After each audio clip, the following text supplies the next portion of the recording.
Are they ready?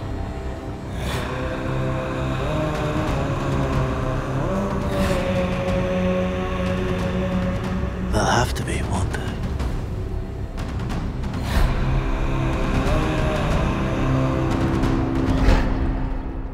The Wheel of Time Season 2, Episode 2 is called Strangers and Friends, for good reason. We met some mysterious new strangers and some interesting new friends. Let's unravel the episode to see what we can find. This is Unraveling the Pattern. I'm Lauren. This video is safe for show watchers and non-book readers, but please check the description for a detailed spoiler warning. This is the Westlands, but fans most often call this Randland. For context, the characters started their journey in Season 1 here in the Two Rivers. Season 1 ended with just about everyone over here in Fal Dara, near the Blight. At the start of the episode, we have characters like Mat, Egwene, Nynaeve, Min, and the other Aes Sedai here in the White Tower in Tar Valon. Moiraine and Lan are at Perrin and Adelius's home north of Tar Valon in Arafel at a place called Tiffin's Well. They make their way south towards the White Tower throughout this episode. I made a slight mistake in my previous Unraveled video. I said that Perrin, Loial, and the Sheinarans were in Almouth Plain, but they hadn't quite made it there yet in episode 1. They were actually up here in Aradoman, and throughout this episode, they'll make their way south and west through Almouth Plain towards a place near the west coast called Toman Head. They'll end up in the river town Atuan's Mill here by the end of this episode. Rand is staying in the Foregate, just outside of the city of Cairhien, in the country of the same name. Let's start with Rand in Cairhien. The episode begins with Rand dreaming of blood on his heron-marked sword and on his hands. His friends are all dead around him. Mat is shown with a wounded left eye. We see flashes of Rand hitting somebody. This dream foreshadows what Rand will do later to this man in this episode. The fact that Rand is dreaming of beating up this man before he even does it hints to me that perhaps Rand's dreams are not safe and that he's being manipulated by someone else. The appearance of Ishamael laughing and disappearing in the dream is evidence of that. If you're confused why I'm calling this man Ishamael, be sure to watch my Season 2 Episode 1 Unraveling video, where I explain who this man really is. Back to Rand. When Rand wakes, he continues to hear a voice saying, "You will kill them all." Is this the influence of the corruption on the male half of the One Power? Or is the Dark One or Ishamael or somebody else speaking to Rand directly or manipulating him in his dreams? Remember what Ishamael said at the start of the season in the Dark Friend Social. He said, Rand thinks he can hide, but he cannot. A beautiful dark-haired woman who we later learn is called Selene appears to be sharing a bed with Rand. Apparently she's the innkeeper where he's staying. When she tells Rand he's late paying his room and board for the month, and then she hints that he can make it up in other ways, he stops her hand from wandering and tells her rates are too steep for him. Then Selene says, all these nights together, and it's always the same ending. I find this a bit strange because they're clearly sleeping together, and yet when Rand rejects her, she implies that's how it is every night. So are they or are they not sleeping together? Then Rand makes his way into work, and we get a few really cool Easter eggs. Rand might be struggling with voices telling him to kill them all, but he also cares about people. Giving the coin to the kid in the Foregate was a wonderful character beat. Also, we get a glimpse of the topless towers of Cairhien. 20 years ago during the Aiel War, which is the war that ended just after Rand was born, Cairhien was the main enemy of the Aiel, for as of yet unknown reasons. The topless towers of Cairhien were all but destroyed during the war, and they've been in a constant state of repair ever since. When Rand entered the richer part of the city in Cairhien, I noticed a woman with a jewel similar to Moraine's jewel, or Kisera, and I saw this horse symbol hanging here. Later, when Rand enters Errol's room, he lifts up a horse toy that's been knocked down next to Errol's bed. I couldn't figure out the significance of the horse, but at Winespring Cafe on Twitter had an awesome theory that these horses are a nod to a Trojan horse, because Rand's really there, infiltrating the city and the asylum for a different purpose. Some might find it odd that Rand is working in an asylum, but I like this concept, especially considering his end goals. If you knew you were destined to go mad, you might want to know what you were in for too. But also, his real goal is to talk to the more famous resident in the garden, Loghain Blar, the false dragon who was gentled by the Aes Sedai in Season 1. This is all very unique to the show and doesn't happen like this in the books, but I'm excited to see where this goes. I really love Rand's interactions with Errol, the man who appears to be suffering from mental illness as a result of fighting during the Aiel War. Errol reminds us that Rand looks like an Aiel man, which is why he has intentionally cut his hair to try and hide who he is. Apparently Rand goes through this routine every day with Errol, We get to start fresh every day. who seems to have 51st date syndrome. I guess Errol is Drew Barrymore and Rand is Adam Sandler. We learn Errol was a blade master who says he misplaced his heron-marked sword. In the books, the heron-marked sword, like the one Rand got from his father Tam, is awarded to a true blade master. I made a whole video about this if you want to learn more. This tells us that Rand's father Tam was likely a blade master. There was also a mention of sword forms, like cutting the clouds, kissing the adder, parting the silk, and reaping the barley. Rather than describing complex fight sequences, Robert Jordan used a series of almost poetic sword form names to describe sword fights. The way they were named made the fights feel more like choreographed choreographed dances in some ways than chaotic swinging and blocking. I'm so glad that they implied that Rand has been training with the sword with Errol. It doesn't make up for the lack of Lan training the boys in Season 1, but I'm glad to hear that Rand is at least trying to learn sword forms so he can hopefully one day become a true blade master. Then this guy, Jan, makes a loud noise just to mess with Errol. Errol has a sort of shell shock or PTSD from his time spent in the Aiel War. Rand helps calm Errol down. Jan mentions he prefers the more famous residents in the gardens to working with patients like Errol, hinting at what's to come when Rand will go to the gardens to visit Logain. I loved Errol as a new character. I hope we get to see him a bit more in the future, possibly actually training Rand with the sword. Later at night, Rand is watching Jan and his buddies drinking during a festive party in the Foregate. I love this little nod to the books, where we see people dressed as Trollocs. It would be even cooler if we eventually see actual Trollocs wandering the streets looking for Rand late at night. Rand follows Jan and attacks him. Now, I've seen some concern from fans that Rand would never be this violent towards someone like Jan, especially at this stage in the books, but I interpret this scene a bit differently. Rewatching this scene, it seems clear that Rand was only trying to rough the guy up a little, and then he lost control and began channeling, which is what nearly killed the man. I'm convinced that this is either a bit of the madness creeping in, or more likely manipulation by some unknown person. As he backs away, voices saying "kill them all" can be heard. Rand runs back to his room and finds Selene there. He doesn't want to be with her, but she tells him they can be alone together and starts to kiss him. And then suddenly Rand does a literal 180 and becomes very aggressive and kisses her back. I really think something weird is going on with Rand and he's not in his right mind when he's with Selene. We'll return to this as the season progresses. Later, Rand and Selene are in bed and they have this really odd conversation. The gist is that Rand is afraid he'll hurt Selene, but Selene says she had an ex-boyfriend who shattered her when he left her, and because he still has her whole heart, she can't be hurt by anybody else. She tells Rand that she pretends he is her ex when she's with him, and that he helps to make her feel whole. Then she asks Rand who he thinks of when he's with her. It's a trap! And he says, "Someone I wish I could forget." He's obviously talking about Egwene, but there's a much deeper meaning to this whole conversation that's too spoilery to dive into now, so I'll shelve this for another time. Selene says that maybe this weird relationship they have will just have to be what works for them. Rand will help her remember, and Selene will help Rand to forget. Now, I can understand a relationship that's just built on sex, but I find it very weird to tell someone while you're in bed with them that you think of someone else while you're with them. Seems like pretty terrible bedside manner to me. To wrap up Rand's storyline, we find out he gets to take Jan's position at work, tending to the famous patient in the garden. When Rand sees Logain, he tells him, "I have a feeling you and I have a lot more in common." Gee, I wonder what that could be about. Before we continue, I quickly want to say that for now, I don't have sponsors on my channel, but I want to bring attention to the WGA and SAG-AFTRA strikes. Content creators should support other creators, and I want those who make the shows and movies that I love, not just the Wheel of Time, to be properly compensated for their hard work. If you've considered supporting me through YouTube or Patreon like these awesome people, perhaps instead please consider donating to the good causes I have listed in the description below, and I will continue to donate all membership contributions to this cause for the foreseeable future. Okay, back to the Unraveling.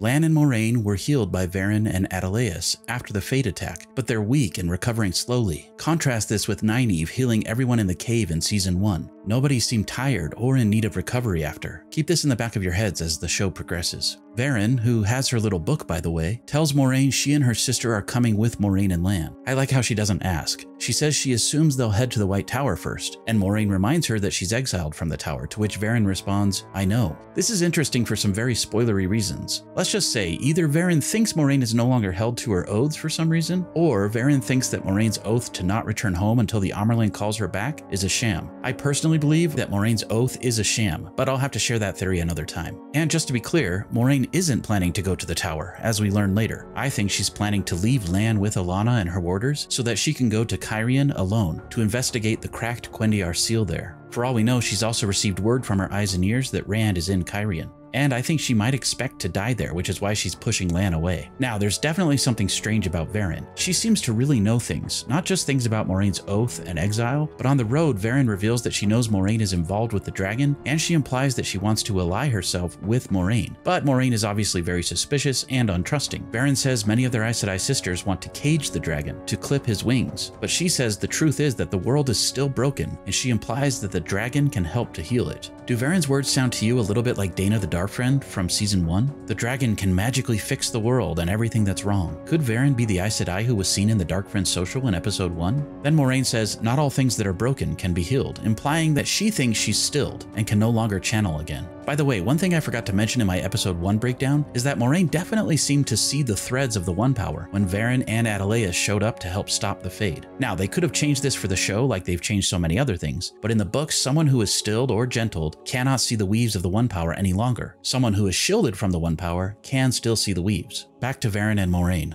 Moiraine demands an oath of allegiance from Verin, but Verin says even oaths have loopholes one can exploit, so what's the point? For now, she and Moiraine will just have to trust each other. She says betrayal of Moiraine or even Rand might be necessary in the future. Her comments about loopholes and betrayal are a great reminder to the audience that the Aes Sedai can be very slippery with their oaths, but it also is incredible foreshadowing of things to come, which are too spoilery to get into. Verin says there are books in the tower that can help them with the dragon, prophecies about Tomon Head, battles in the sky, a sword of flame, and a branded hand that wields it. This is a lot of foreshadowing that I really hope will come to fruition in the show. Without getting into spoilers, I'll just say most of these things are details that I thought would get cut from the show, and so I was very pleasantly surprised to hear them. The story Lan and Moiraine tell at the fire about how they met is very book accurate. It's described in greater detail in the prequel novel, New Spring. Then, before Moiraine sends Lan off with Alanna and her warders, they discuss 4 very important things. First, Moiraine tells Lan that she made a huge mistake. I made a huge tiny mistake.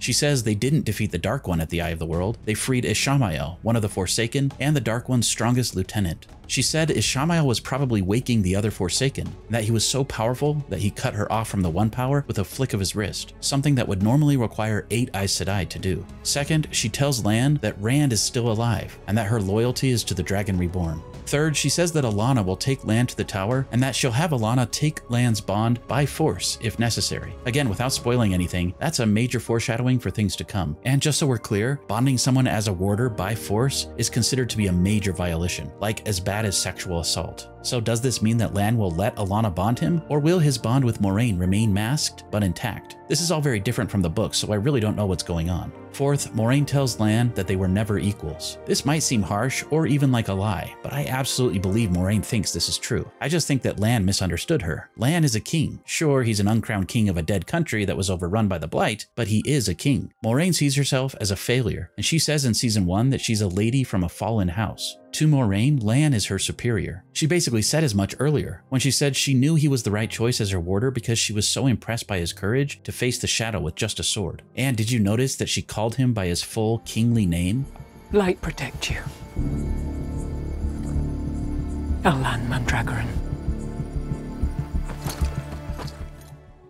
Moving on to Perrin and his group. Apparently Elias has picked Padan Fane's trail back up, but this immediately made me wonder if Padan Fane was at the Dark Friends social at the start of episode 1, presumably after Perrin's group lost his trail, why would he reinsert himself onto their path? The first conclusion I came up with is that Padan Fane is working directly with Ishamael, and that he intentionally jumped back into their path in order to lead the group down to Tomon Head, for reasons that I'll get to. But then I noticed the episodes include location maps for each scene on Prime Video. The Dark Friends social scene from episode 1 is said to take place in an unknown location in somewhere called Teleron Riad. I won't go into full detail about this in this video, but basically Teleron Riad is a dream world that Ishamael often uses for various purposes in the books. That means that the Dark Friends who were attending this meeting and receiving instructions from Ishamael were actually dreaming and weren't there physically, which in turn means Padan Fane was probably pulled into the meeting while dreaming while he was on the road on his way to Tomon Head. This complicates things related to the little girl, but I'll have to discuss that another time. Anyway, Padan Fane's trail led them to an abandoned village where they found a Fade nailed to a door. If it was Padan Fane who nailed the Fade to the door, then my assumptions from episode 1 were likely correct. Padan Fane is resisting the shadow, as his allegiance shifts from the Dark One to the evil of the cursed city of Shadar Logoth, the place from which his ruby-hilted dagger originated.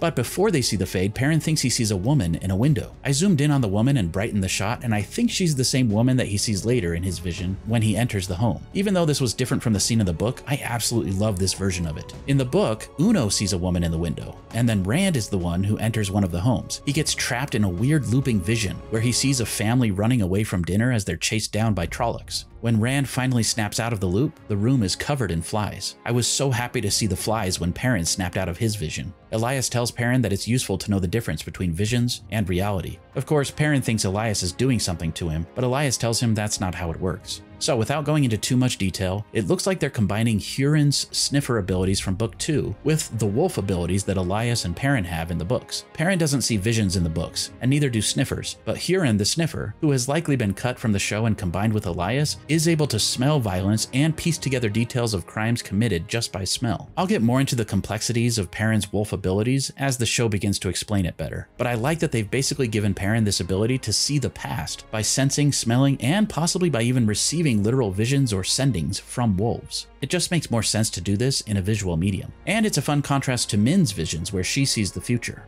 The Primap says that the abandoned village is in Aradoman, but then Ingtar says, we'll stay in that village by the river tonight. There's just no way they could make it to Atuan's mill on the same day as where the app says this village is. So I'm thinking this is much closer to Atuan's mill at this point, and that they just started their journey at the beginning of the season in Aradoman. It's also possible that in the show, they're including parts of Toman Head as parts of Aradoman. Speaking of Atuan's mill, another fun nod to book fans was the lionfish. These are talked about frequently in the books, but never shown. I love Easter eggs like this. Elias tells Perrin that the Sheinarans are not his pack, again hinting at a connection to wolves. Then that night as they're sleeping, these creepy soldiers who match the look of the people on the ship at the end of season 1, they try to take Perrin and his group into custody. I thought this battle sequence was very well done. I love seeing the Sheinarans showing their full fighting potential. They even band together, similar to how Perrin described their fighting formations in his letter to Nynaeve and Egwene in episode 1. And I really like seeing Loial raging out and throwing people around. They say it's difficult to anger an Ogier, but watch out if you do. They can be deadly. One thing to point out here is that the enemy soldiers are not exactly fighting back or using lethal weapons. They have these baseball bat-like weapons, and they appear to be trying to capture, not to kill. And then these creepy girls with the ball gag looking pacifiers and golden looking shoulder and neck covers show up and channel the One Power, pushing back the Sheinarans and even eventually Loial, although he did a good job of holding his ground for as long as he could. I'll talk more about these strangers in a future video, but if it wasn't clear, the girls with the pacifiers are enslaved channelers who are controlled in some way by these tattooed women with the double braids. You can even see a hint of a connection of the One Power flowing from the collars on the girls to the women behind them with the arm braces, as if there's an invisible leash or something connecting the two. When the girls channel, the weaves seem to originate only from their arms, as if they're somehow linked to the women's bracelets behind them. The next morning, the group and all of the villagers are dragged out to meet this creepy-looking woman on a giant palanquin being carried by many slaves, and Ishamael is there too, which should obviously be a cause for concern. This woman is most definitely the woman with the long nails that we saw in the Dark Friends social scene at the start of the season. There's a lot more to say about these people and who they are and what they want, but I'll save that for later, as I'm sure the show will address it. I can tell you, they're not friends. They definitely fit more into the strangers category. Back at the White Tower, Nynaeve continues to excel while doing very little. She gets special treatment from Liandrin, skips classes, and doesn't help with many chores. Meanwhile, Egwene does everything she's supposed to and feels like she's getting behind. Whenever an Aes Sedai does talk to Egwene, it's either to ask where Nynaeve is or to tell her Nynaeve is the strongest channeler in 1,000 years. When we were getting teasers and trailers, I questioned why Nynaeve was allowed to wear her Two Rivers belt over her novice dress, and now I realize this is just one of the many things she's allowed to get away with, because it seems all of the Ajahs in the tower want to recruit her to their side, so they're pampering her and letting her get away with things. One of my favorite little moments was when Nynaeve went looking for Liandrin, and this novice was excited to get some help, but then Nynaeve said she wasn't there to help and the novice just rolled her eyes. Anyway, Liandrin takes Nynaeve to a place in the city where the Yellow Ajah helps to care for and heal the sick. The location has similar flowers around its exterior as the place where Moiraine had Egwene and Perrin kept in the city in season 1. And Accepted helps to heal this girl of breakbone fever. This scene has so many wonderful little details. First, breakbone fever is the same sickness that Egwene had when she was a little girl. Nynaeve talks about this with Rand in season 1. In the books, Nynaeve first channeled the One Power while healing Egwene of breakbone fever as a child. In the show, it seems that Egwene healed on her own, and Nynaeve's first time channeling was in the cave with Logain. Second, we learn of Crimson Thorn Root, which is fatal when taken in large amounts, but can be used as a painkiller when diluted. The Accepted tells Nynaeve that the diluted Crimson Thorn helps, because the healing is quite uncomfortable. Third, we get a better look at the Accepted dress, which is similar to the Novice White dress, but it has a cuff with lots of little Flame of Tarvalon symbols in the 7 colors of the 7 Ajahs. We also see that the Accepted wears a great serpent ring, but it doesn't yet have the jewel that the Aes Sedai have, which signifies their Ajah. Fourth, the Accepted weaves spirit, air, and water to heal the girl, which is the most common way to heal people at the start of the books. It leaves them weak, just like Moiraine and Lan at the start of the episode. Nynaeve is stubborn on the outside, but soft on the inside. Like the Green Ajah, or the Battle Ajah, as they're sometimes called, Nynaeve is also a fighter, as we've seen in multiple situations. But at her core, she's a healer who cares deeply for the people she loves. In season 1, Nynaeve's outfit was green on the outside and yellow underneath, showing her true colors. But now she's being mentored by a red sister. I'm sure this is causing Nynaeve some internal conflict as she tries to figure out who she is and why she's in the tower. I love the metaphor of the Crimson Thorn throughout the show so far. Too much red is poisonous, but it's helpful in small amounts or when diluted. Liandrin then mentions a few very important things. She asks Nynaeve if she's heard of the Arches, which are part of the test that the novices go through to become Accepted. Liandrin encourages Nynaeve to enter the Arches when asked, because she says she can then teach Nynaeve as an Accepted. We see Nynaeve enter the chamber with the arches at the end of the episode. I'll talk more about that in my episode 3 Unraveled video. Liandrin also mentions the use of the One Power slows the aging process, which gives Aes Sedai the ability to influence the world and influence change over generations. Liandrin purchases sweet cakes and then takes them to Mat. This is the first time where I feel like we really got to see Donal Finn shine as Mat. I just love how he interacts with Liandrin and how he shows that Mat wit in the way he tracks the sound of the door locking and Liandrin's footsteps. Even the way he hesitates to eat the sweet cakes until after Liandrin leaves is right out of the books. He's ravenous after his healing from the dagger in Book 3, but he doesn't let the Aes Sedai see that he's hungry, and he restrains himself from eating until they leave. Then he scarfs down the food they left him. Mat continues digging at the wall in his cell after Liandrin leaves. Eventually, Mat discovers another prisoner in the cell next to him. This is Min, the bartender who can see visions of the future that we met back in Faldara in Season 1. She was the one who confirmed to Rand that he was the Dragon Reborn. Mat gives her that classic half smile that just says he's up to no good, and then they open up the hole and share some wine together that Min says they let her have each week. I love the chemistry between these two characters. Min reaches for her bottle, but Mat gives her the smaller cup he had poured and saves the bottle for himself. Did you notice Mat flicking the cork through his fingers like a coin, and then later he flips the cork like a coin? I cannot wait to see Mat gambling later in the show, and while these two don't share much time together in the books, I'm really looking forward to a Mat and Min team up. Mat tells Min he doesn't want to know what his future holds, but then Min sees a vision of Mat with the Shatter Logoth dagger stabbing Rand. I have so many questions about this because this is not in the books, but we'll have to discuss this another time or this video will never end. This little scene with Alanna and her warders talking with Sheriam was jam-packed with important details. We could talk about Alanna's beautiful decorations or the way her warders serve her so expertly, or how she name-dropped Sheriam's warder, Arenvar, but the important details are that Sheriam is asking Alanna about her thoughts on putting Nynaeve through the accepted test arches. Like Liandrin, Sheriam seems to want to take advantage of Nynaeve's power. Alanna and her warders seem more concerned with Nynaeve's safety. It's interesting that Alanna specified that Nynaeve can't embrace the source of the One Power unless she's angry or afraid. This is a new detail that isn't in the books, but I like it. The arches are mentioned again, and they talk about how dangerous they are, that Nynaeve could die. Sheriam seems to think it won't be a problem for Nynaeve because of her power. Then Alanna shares a theory that the last battle is near, which is why there are stronger channelers being born. She thinks the pattern is sending more powerful people into the world in preparation for what's coming. They discuss Nynaeve Egwene, as well as other important channelers like Logain and a new name, Mazrim Taim. This is the name of the false dragon from Saldea that was mentioned in episode 1 by Liandrin and her Cabal. As a small dig at Alanna, Sheriam says that Liandrin and her Cabal have called for a vote, and that Alanna's vote only counts as one in the hall, implying that she doesn't really like how Alanna keeps her warders so close when discussing Aes Sedai matters. This also implies that Alanna probably took Karene's place as a sitter in the Hall of the Tower after Cairhien died in Season 1. You might recall that in the Hall of the Tower there was an empty seat for the Greens. My guess is that Alanna currently sits in that seat, but it seems she'll be leaving to help Moiraine with Lan, and so there might be another sister taking her place in the hall after all of this. Back to Nynaeve. She follows Liandrin through a trapdoor down a corridor in the tower, and for a minute I thought Nynaeve was going to find Mat, but then it turns out Liandrin was sneaking through the city to go and meet the man in North Harbor that she has been keeping secret. As you may recall, Moiraine basically blackmailed Liandrin into leaving her alone by telling Liandrin that she knew about the man in North Harbor. There was a lot of speculation and theorizing about who that man could be, but I didn't see anybody guess that it was her aged son. I really love this moment because it showed a deeper side of the sacrifices required to become an Aes Sedai. Because they live longer, they'll see the people they love grow old and die. Nynaeve assumes that Liandrin was going to use the Crimson Thorn root she stole to kill a man who could channel, but then she helps Liandrin understand that the Crimson Thorn was not properly helping with all of Liandrin's son's pain. Liandrin's reaction was extreme, but I thought Kate Fleetwood was absolutely stunning in this performance. I felt genuine heartbreak for Liandrin and for her son. Just a wonderful performance. I know some people dislike how much time characters like Liandrin are getting in the show, but these are some of my favorite changes from the books to the show. They're giving some of the more two-dimensional characters from the books more depth. I love it. Nynaeve runs to find comfort with Egwene, but Egwene is not in her room. Then Nynaeve overhears Egwene talking about her frustrations with Nynaeve in the room next door.